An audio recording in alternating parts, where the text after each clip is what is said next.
తెలంగాణ ముఖ్యమంత్రి శ్రీ యనమల రేవంత్ రెడ్డి సార్ గారిని ప్రజా సంకల్పం ప్రశ్నిస్తుంది. దేనికి ప్రశ్నిస్తుంది అంటే, సార్ జిహెచ్ఎంసీలో వార్డు కమిటీలు లేవు అంటే గత ప్రభుత్వం మొత్తం నిర్వీర్యం చేసింది వార్డు కమిటీలు. అసలు వార్డు కమిటీలు ఉంటేనే కదా అభివృద్ధి అనేది జరుగుతుంది. కమిటీలు ఎవరు ఉండాలా ఏంటి అనేది ఒక చట్టం ఉంది. ఆ చట్టం ప్రకారం కమిటీ ఉండాలా.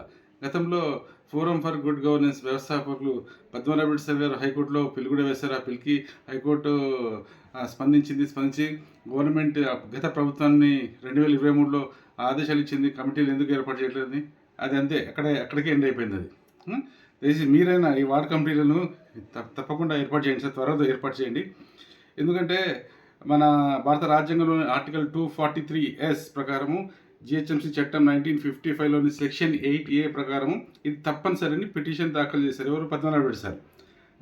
మరి ఎందుకు ఈ గత ప్రభుత్వం నిర్వీర్యం చేసింది అనేది అర్థమైంది. అంటే వాళ్ళు దోచుకోవడానికి, అంటే అభివృద్ధి అనేది వాళ్ళు దోచుకోవడానికి ఈ కమిటీలను నిర్వీర్యం చేశారు. దయచేసి ఇప్పుడైనా మీరైనా తక్షణమే వార్డు కమిటీలను ఏర్పాటు చేయాలా. ఎందుకంటే ఇంతకుముందు ఏం చేశారంటే జిహెచ్ఎంసీ వాళ్ళు అంటే వాళ్ళే వార్డు కమిటీలో జిహెచ్ఎంసీ అధికారులు ఉండాలని వాళ్ళు నిర్ణయించి గత ప్రభుత్వం. ఎందుకంటే మొత్తం దోచుకోవడానికి. వార్డు కమిటీలో సివిల్ సొసైటీ నుంచి ఉంటారు, పౌర సమాజం ఉంటుంది. ఒక అభివృద్ధి అంటే ఒక వార్డులో ఒక డివిజన్లో ఒక అభివృద్ధి జరగాలంటే ఈ కమిటీ మెంబర్స్ అందరూ చేయాలి. దాంట్లో మహిళల ప్రాధాన్యత ఎక్కువ ఉంటుంది. మరి ఎందుకు చేయలేదు అంటే వాళ్ళు దోచుకోవడానికి కోసం ఇవన్నీ చేయలేదు. ఇప్పుడైనా మీరైనా కాంగ్రెస్ ప్రభుత్వం ఏర్పాటైనప్పటి నుంచి మేము చాలాసార్లు గుర్తు చేస్తాము వార్డు కమిటీల గురించి. మీరు తక్షణమే జిహెచ్ఎంసీ పరిధిలో వార్డు కమిటీలో కంపల్సరీ ఉండాలి అని ప్రజా సంకల్పం డిమాండ్ చేస్తుంది సార్. ఎందుకంటే ఒక కమిటీలో ఏమిటి డెవలప్మెంట్ ఏడు ఉంటుంది, కమిటీలు కంపల్సరీ ఉండాలా.